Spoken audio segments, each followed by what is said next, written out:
জয় Hind metro স্টেশনে পরিষেবা শুরু হয়ে গেলেও আমরা প্রথম থেকেই বলছিলাম যে এই মেট্রো স্টেশনের কাজ পুরোপুরি এখনও সম্পূর্ণ হয়নি।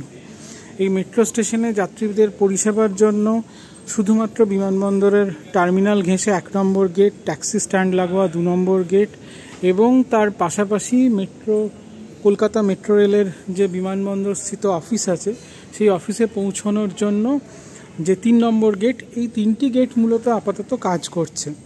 বিমানবন্দর স্টেশনটা শুরু হয়ে যাওয়ার পর দেখুন বিভিন্ন অংশ এখনও বন্ধ করে রাখা রয়েছে। পাশাপাশি আরও একটা বিষয় যে এই বিমানবন্দর স্টেশনের এখনও এই স্টেশনটাকে কলকাতার স্থানিক বৈশিষ্ট্য অনুযায়ী, এখানকার শিল্প সংস্কৃতি এই সমস্ত বৈশিষ্ট্য অনুযায়ী এটাকে সাজিয়ে তোলা, যাতে মানুষ এই স্টেশন ব্যবহার করতে আরও উৎসাহী হয়ে ওঠেন, আগ্রহী হয়ে ওঠেন, সেটার ক্ষেত্রে ঘাটতি রয়েছে, সেটা আমরা বলছিলাম। তো এখন যেটা দেখা যাচ্ছে যে বিমানবন্দর কর্তৃপক্ষ এবং মেট্রো কর্তৃপক্ষ মূলত তারা স্টেশন উদ্বোধন করার পরে, চালু হওয়ার পরে খুব তাড়াহুড়ো করে কিছু ছবি বিভিন্ন জায়গায় বসিয়েছেন।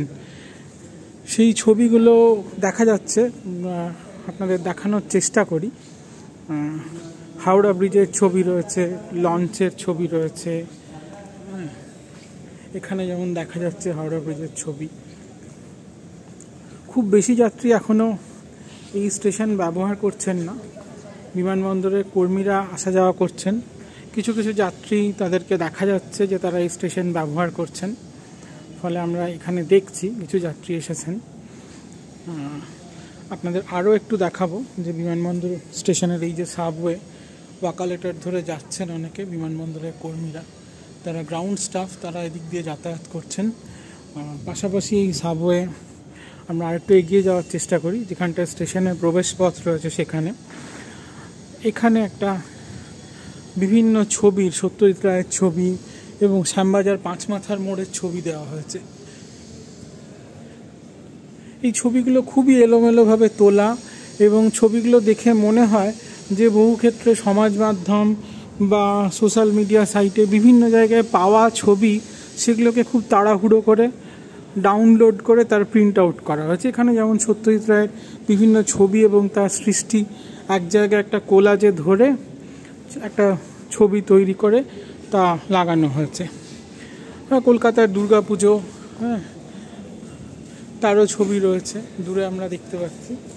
তো এইরকমভাবে খুব তাড়াহুড়ো করে কিছু কাজ করা হয়েছে। তবে এই স্টেশনের যে এখনও বড় অংশের কাজ বাকি, সেটা বলাই বাহুল্য। এই স্টেশনে 7টা গেট থাকার কথা, মোট 7টা গেট রয়েছে।